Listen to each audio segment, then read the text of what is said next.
variation of people joining us, so we'll go ahead and respect everyone's time and jump right in. Welcome to our session, the Improvement and Implementation Playbook. This is about aligning our efforts for impact. So a couple things that we'll be covering right here is just our general questions. Number one, who are we? You'll see Nick Searist and I here.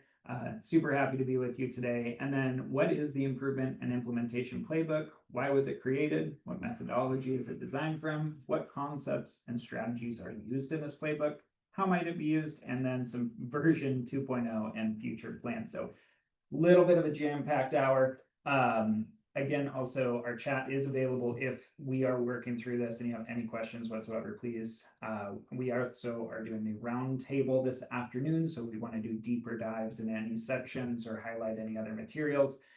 That's definitely something we can do, but for now we will just be moving right along. Here is our team who's really been helping with this project and getting this together. This was a vision about a year ago now that is somehow on November 12th turned into the release really of our full playbook that's been developed. So my name is Jeremy Sawtell. I'm the Director of Specialized Student Support in the Shasta County Office of Education and the co-lead for the geographic lead agency. So the 11 northern counties of California and supporting a lot of different efforts across that.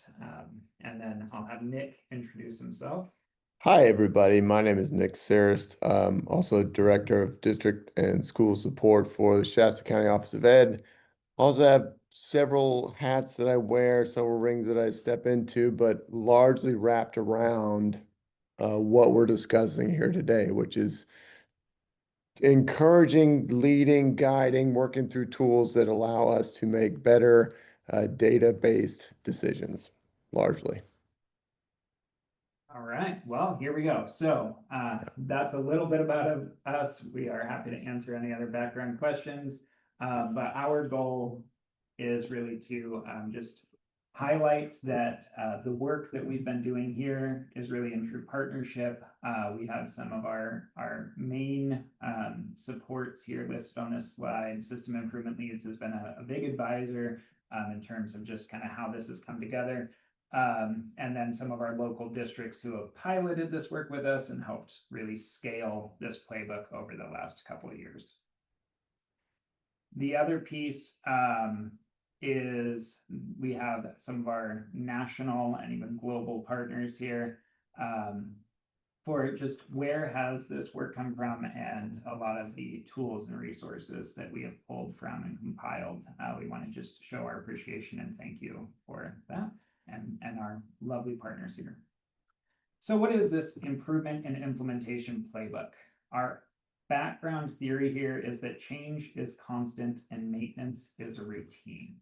So we are definitely in a human-centered complex problems and are in the understanding that we've never really made it.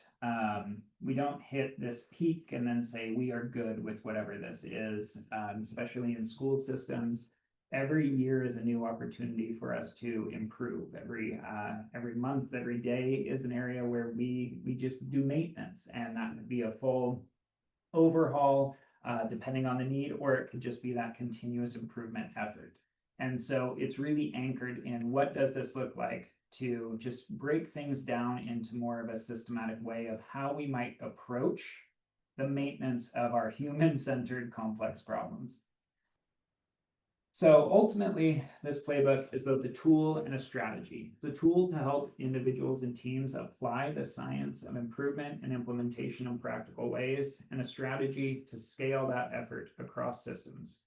So again, we're really looking at this as more in a coaching stance to some degree of you have teams that we might be working with, or we've been part of improvement teams.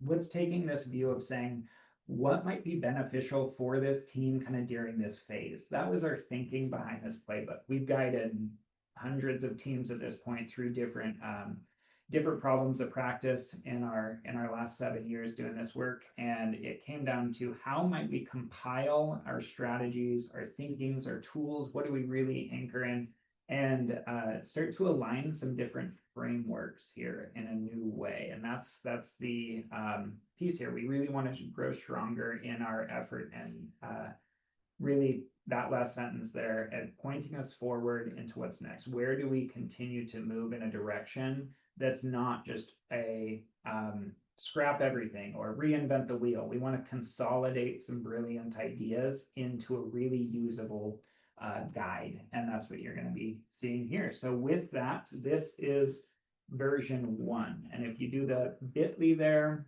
bit.ly/I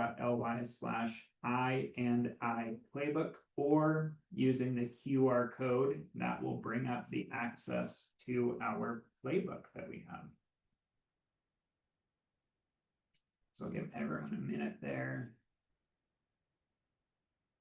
And this is also linked in our booth, and we're happy to share this yeah, as needed here.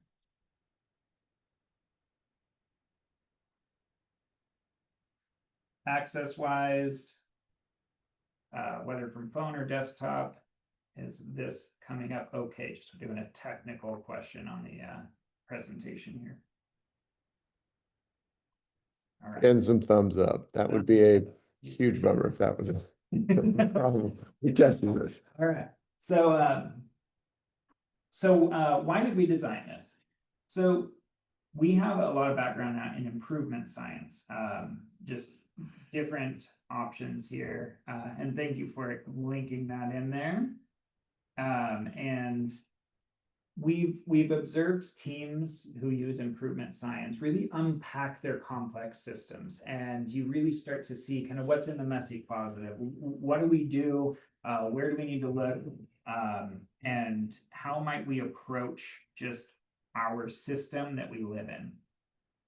And sometimes we get to a place where it's analysis paralysis. We have a lot of teams who get into that PDSA cycle, and we don't want to get really acronym heavy here, but that plan, do, study, act cycle, where we might feel like we're in a place where it's like, oh, we figured out, we have this problem, we have this data, we have so much data, we have so much that we've seen, and we've done our driver diagram, we've done a fishbone, we've done these things, and we're running PDSAs, but we're not really getting to a place of impact. And there's a lot to be said for why that might be happening, but it does feel like some teams get really vulnerable in a place where they stall out with their progress when they get to PDSA cycles, or when they do one PDSA cycle and it might not be an evidence-based practice, and it might not be getting the results, and that's okay, it's part of our learning, but we want to help facilitate some nudges in a new direction for teams who get to this place. We really truly anchor in improvement science methodologies to say,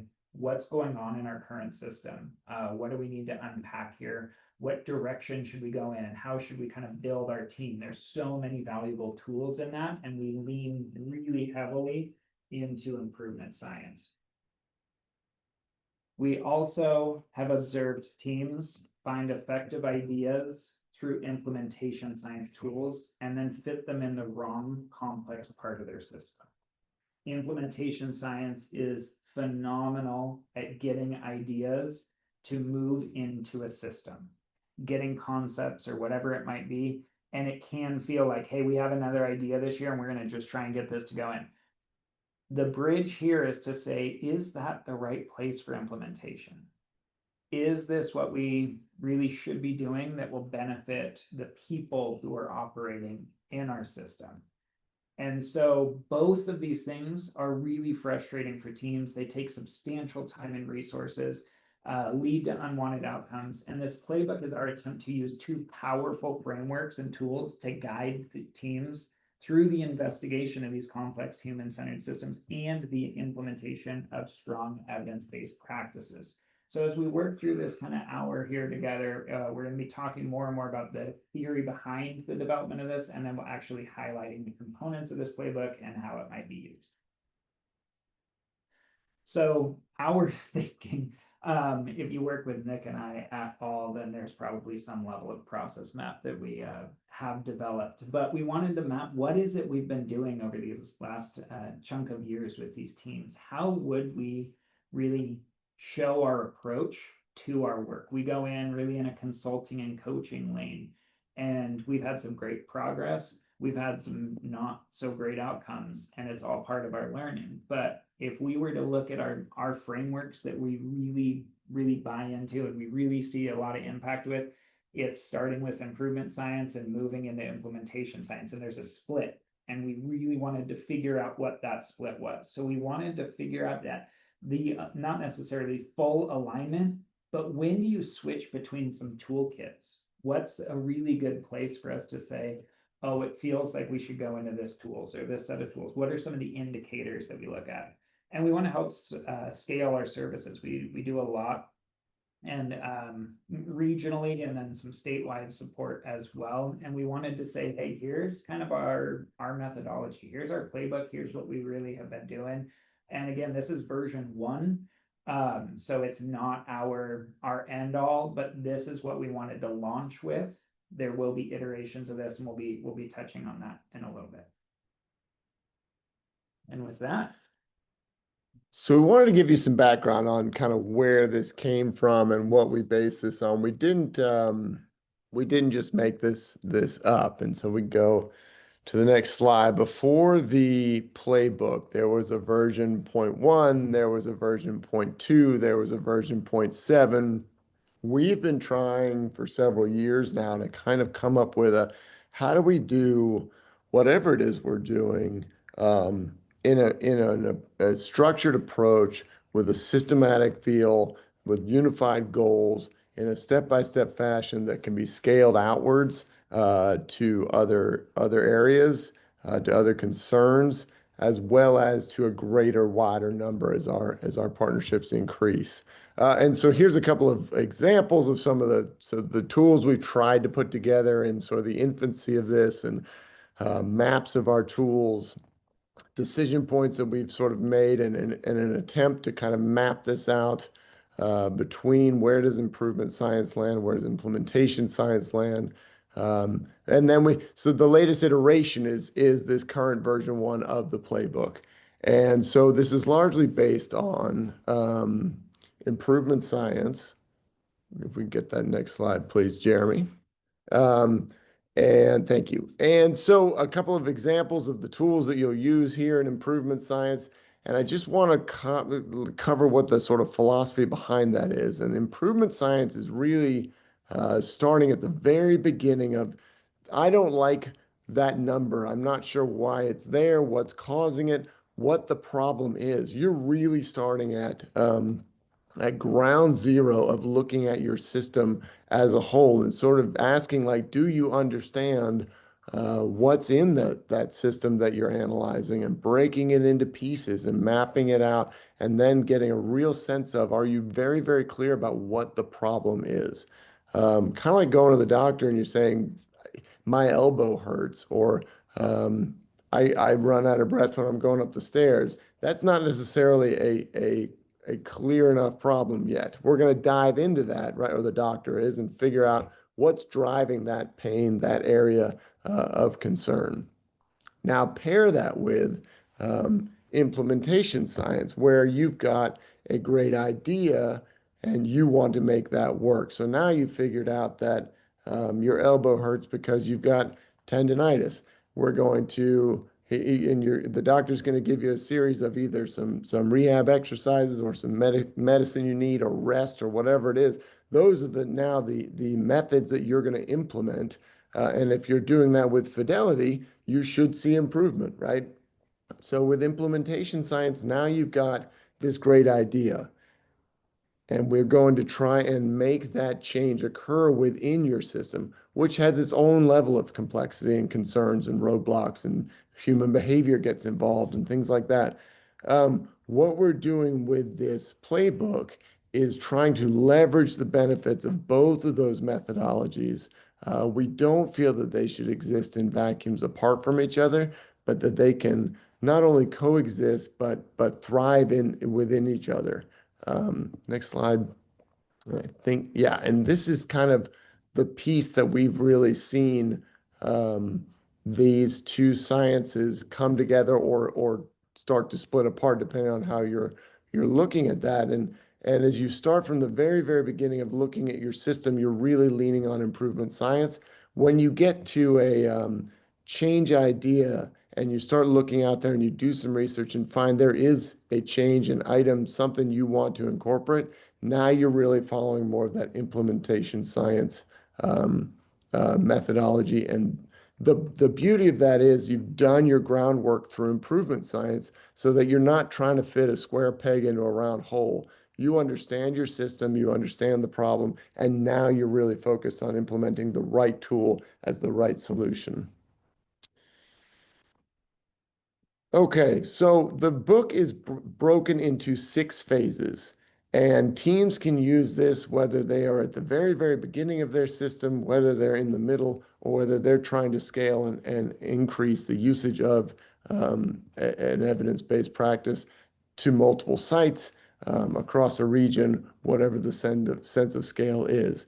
And so I'm just going to walk quickly kind of through those. Each of the phases in the playbook, as you're clicking around, you'll see pages like this, and they all have this same kind of mapping piece.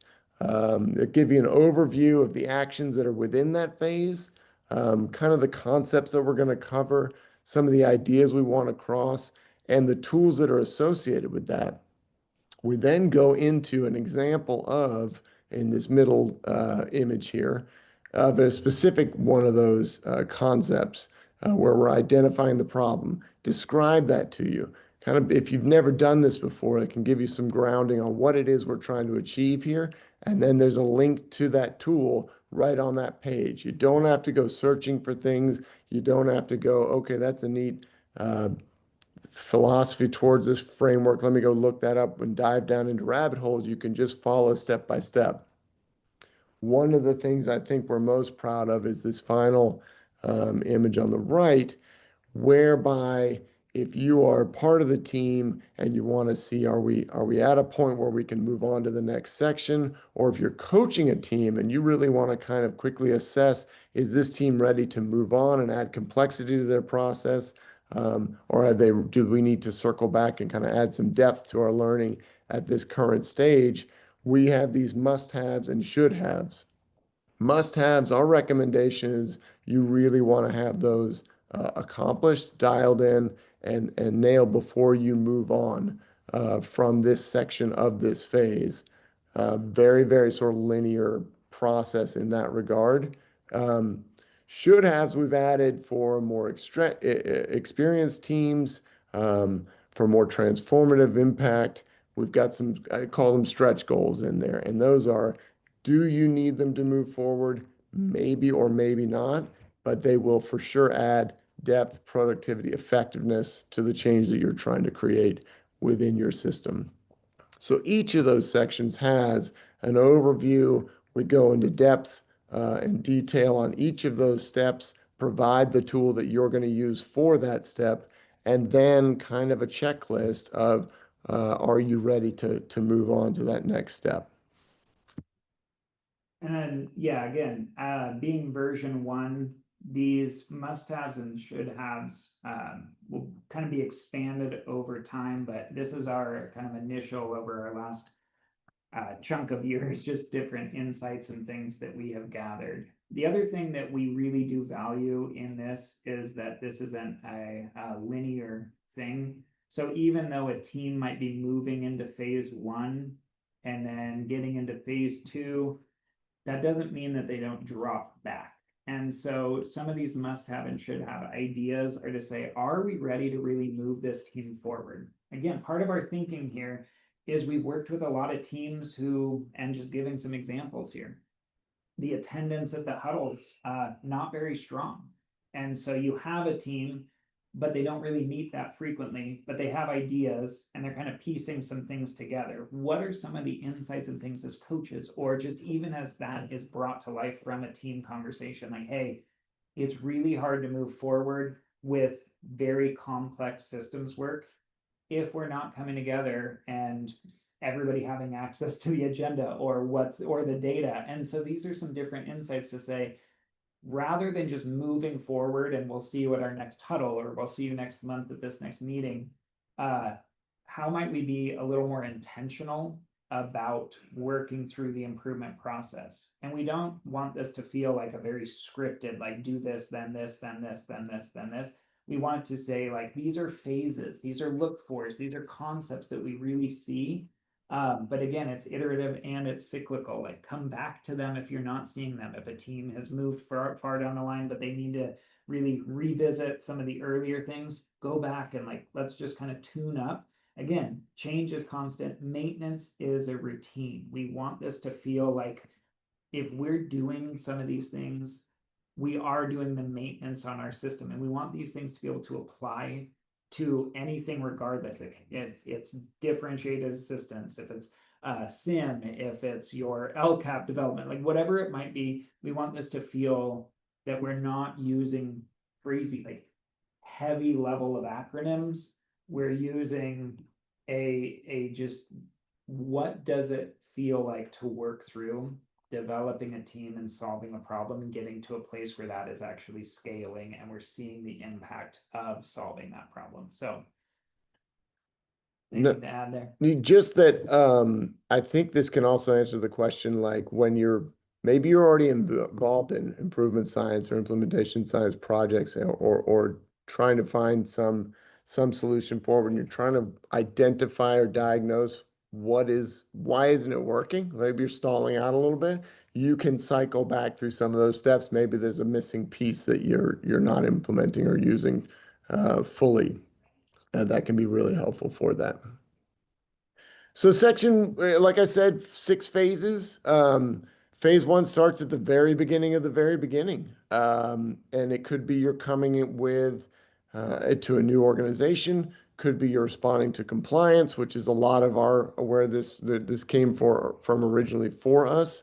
But you're really honing in on the ground level of identifying that problem, and then building a team from there and getting very specific on how you're going to work together, um, and then taking an examination of your system as it is, mapping out your processes, looking at some of those steps, identifying if there's failures along the way, understanding more fully what is already in place, what initiatives do you have, by actually writing those down and saying, well, let's say our target is increasing reading scores. What are we already working?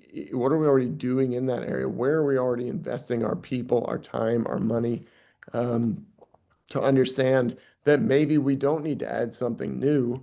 Maybe something is actually is stalling out in the way, and or maybe something isn't being implemented to fidelity and more fully and just needs to be fleshed out a little bit more, without adding something extra on top, which can be a really great sign, right? Phase two moves into narrowing slightly into understanding the impact of this problem, right? What are our data sources? Uh, Defining kind of an area of problem that we're going to focus around, and then gathering, in addition to the quantitative data that we've analyzed, qualitative data. What do the people on the ground say? What are your teachers and your students even and their parents?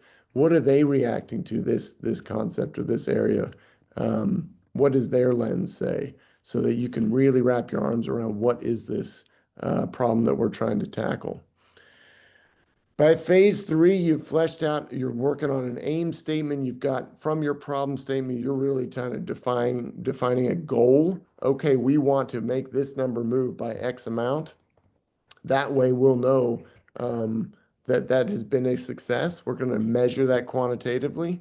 We're going to kind of brainstorm and identify some of the things that might be affecting this problem, known as drivers, and we're going to try and focus in on one that's within our scope, that's got high leverage, that we can do some things about. And from here, we're going to shift into phase four. Remember that slide earlier where we kind of looked at that split as we see it between primarily leaning on improvement science to primarily leaning on implementation science, and the magic of being able to switch in between the two and gain benefit from them both. Here we're going to stop, and if we've identified our core driver that we want to focus on, we're going to go out and do some research. What are other people doing?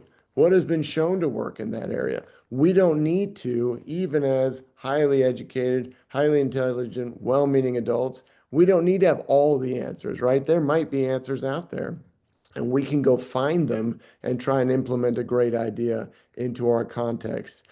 Before we do that, we're going to run it through some tests, though. We might have a great idea that just doesn't fit our site, our context, and we don't know without running using some of these tools, like the hexagon tool, like some of the other great tools that implementation science can offer. And from these, we can remove the guesswork. We can really identify, here's our change idea. Here's some of the hurdles we see in our context. Here's how our plan to try and drive implementation fully. From there, once all of that pre-work is done, we're now in phase 5 and we're testing out at a very small scale a pilot of that change with some willing participants. And we're going to measure data and identify, is this working? What's causing us friction? What needs to be achieved before we can start scaling out, which is moving into our final phase, 6A. And one thing to add here, the that split is we have very enthusiastic teams who come up with an idea. And sometimes it can be difficult as a coach to say, where did you come up with the idea? Where did this surface from? This process is to say, if this idea has surfaced from our context and this is a solution to a complex problem that's really contextually heavy within this team, within this, we want to look at that rather than running PDSA cycles and just kind of seeing how it goes. We want to vet that. And that's where implementation science, to Nick's point, we can vet some of these around the table surfaced ideas much stronger in a much, I don't know, more effective way through the use of implementation. So we're actually kind of putting a 2.0 on the PDSA forms that we used. We're asking for additional metrics, and we're using implementation science within the PDSA process to say, if this is truly the solution here, or the idea, there is no evidence-based practice. If that's the case, we want that to be a really strong running PDSA cycle and use implementation science methodology. Because we want to use this time wisely, these resources and the capacity of this team. But if that concept is an evidence-based practice, let's launch an implementation science. Let's vet it. Let's make sure it's a good fit. And we have the readiness and let's go for it if we already know that idea is evidence-based. And this was one of the big aha moments for us of we have a lot of ideas generated, especially through compliance efforts. And as coaches, we need to get to a space where we can really vet some of those ideas a bit more thoroughly. And this is our kind of practice here in phase 4 to say this split, we're going to use implementation science, whether you're doing improvement science or you're ready to implement. We want to use some of these tools at this phase so we're not getting to a place down the road, months or years down the road, that it might not have been the best idea to try. You'll notice of the six, no, you're fine. Of the 6 phases in this playbook, the first 4 and really 5, we haven't even begun a change, right? It's not till that pilot in 5 that we're even beginning a change idea. That's intentional. I think, particularly in education, but I think as just humans, we're really quick to, there's a problem, let's do something about it. And the way that manifests ends up being exhausted people, money going a lot of different directions, people coming in and out, assuming that something's going to change, something's going to give. If we just add something more on top, we end up kind of just spinning this ball of confusion. And this offers us a chance, I think, to pump the brakes a little bit, run some tests, ask some questions, and make sure before we ask others to trust us and take this leap forward and change with us, that we've really done our homework, that we really have nothing's guaranteed, right? We don't know for certain what the future holds. Um, but we definitely can do our best to increase the statistical likelihood that this is the right idea moving, and we are the people to do it moving forward. If you take the time to prepare, your chances of success are that much better. These are following the steps through that preparation period. And then on into launch. As you'll see here, this is phase 6, where we really begin implementation. The key at this phase is maintaining an ear to the ground. Is it working? Do we need to change anything? Hearing directly from those involved at the front lines. Um, of that change, and then making rapid adjustments as we needed, paired with a full family of data to ensure that we're doing whatever that change is. We're doing it with full fidelity. We're doing it completely. We're doing it the right way.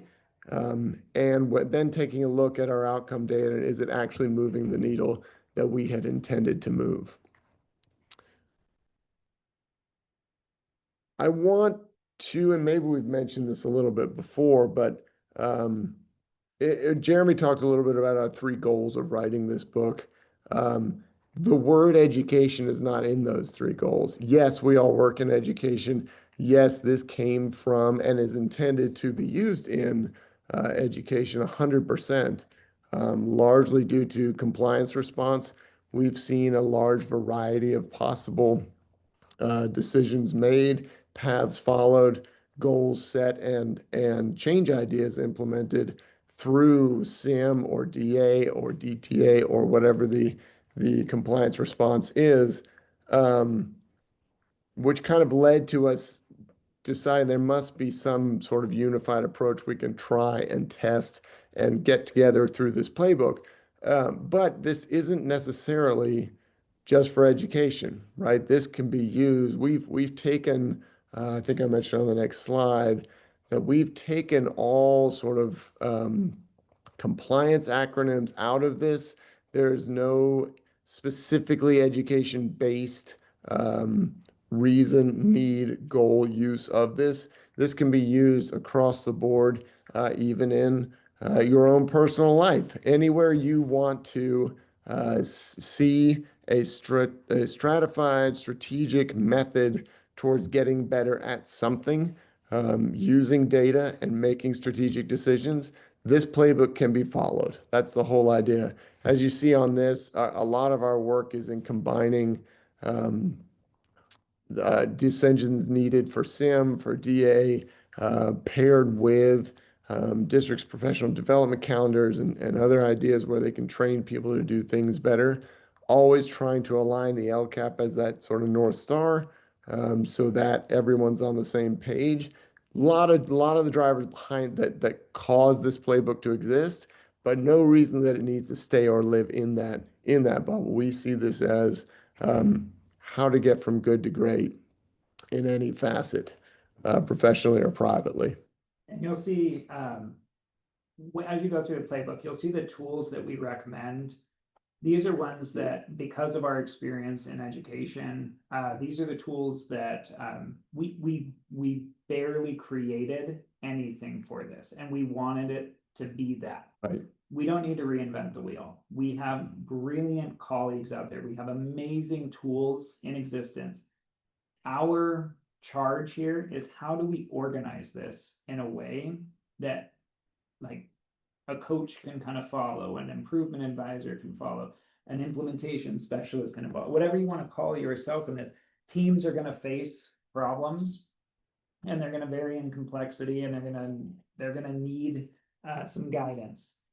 And we want to build that pathway so that we can follow that. But those tools could be interchangeable. You could swap out an initiative inventory that we might have used from our colleagues at CDE for an initiative inventory of another kind of thing, another organization. That's okay. But we really did want to highlight some of the great work that's happening and how we have used all of these different tools in our process. So yeah, you're going to see in the tool list that they're coming from educational organizations, but the overall structure and thing is to work through a human-centered complex problem. So with that, we have some impact and future plans. So, like I said, we've been building this or versions prior to this version one over the past couple of years, and that's largely again through our leadership in DA and SIM and trying to bring those two together into a single system of support and response. We've seen great efforts, and we've seen some good reactions from this. We run a community of practice here in Shasta County and have done so for a couple of years for districts who qualify either for DA or SIM or both, where we followed through a series of order steps, effectively running the playbook with them in a group. And we've seen results have come in, decrease in number of districts who have qualified for DA, um, decrease in categories for qualification, particularly in some of our largest student groups, which have been the SED and SWD communities, which is great. We sent out a survey earlier this year, got some great feedback so far on the users of these steps.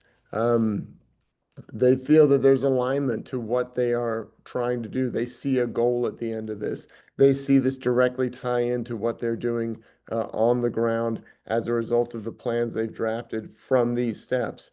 It provides clarity for them. And I think that above all else, I really appreciate that last quote there. We have a clear roadmap.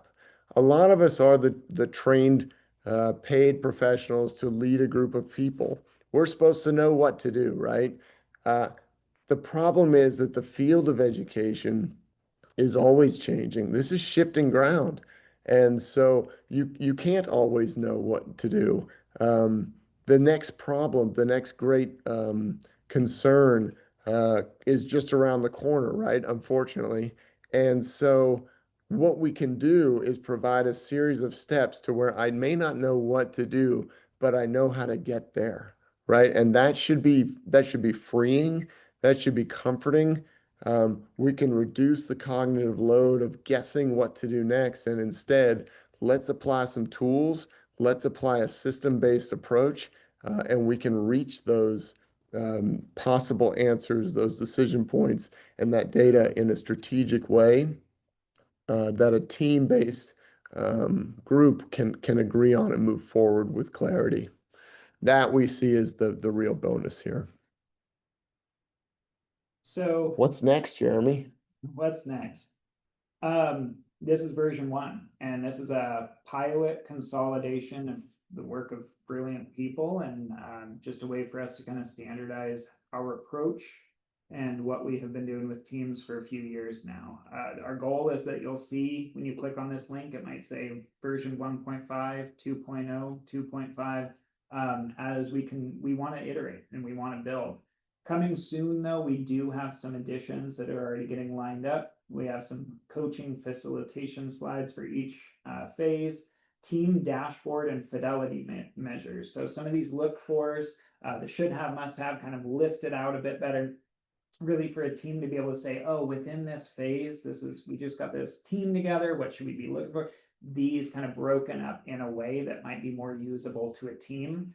And then a coaching dashboard that could coincide with that. So kind of building out some of these tools here that would be free and available. The coaching facilitation guide, so having each phase broken down into some different coaching moves or some other, just expanding more on each section.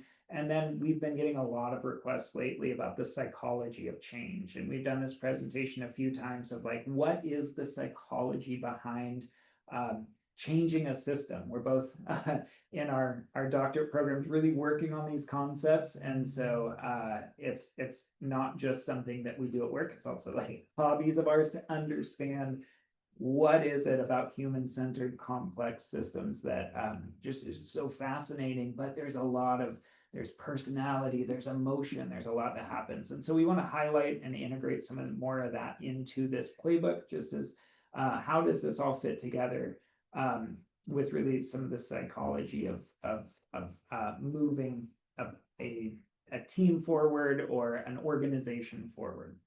And our final thing here, if you're looking through this and you have feedback or ideas, we have no problem receiving an email and making a change based on your suggestions. We want this to feel like a collaborative contribution to our educational community here. We are launching this and we want it to feel like you're directly involved. So if you have anything that you see in here, or even another tool, please share it with us. We want to incorporate more voice. We've had some voice in the development of this over the last few years, but it's getting larger, and we want to see what is your insight or edits or things that you think might be something we should take into consideration, something we should adapt and evolve with. So our emails are here. You're our partners in this. We truly appreciate you. We look forward for what's to come here. We are like beyond obsessed with improvement and implementation. As you know, as any of you who know us personally know that it's just like it's a language that we just kind of live by. And so we're here with you, and we look forward to helping support with whatever you might need here. And yeah, with that, we thank you for your time, and we'll see you at the roundtable. Nick, any last comments here? No, other than just to reinforce, please reach out at any time. This is not ours to give. This is ours to start, and happy to have you with us. Thank you, guys.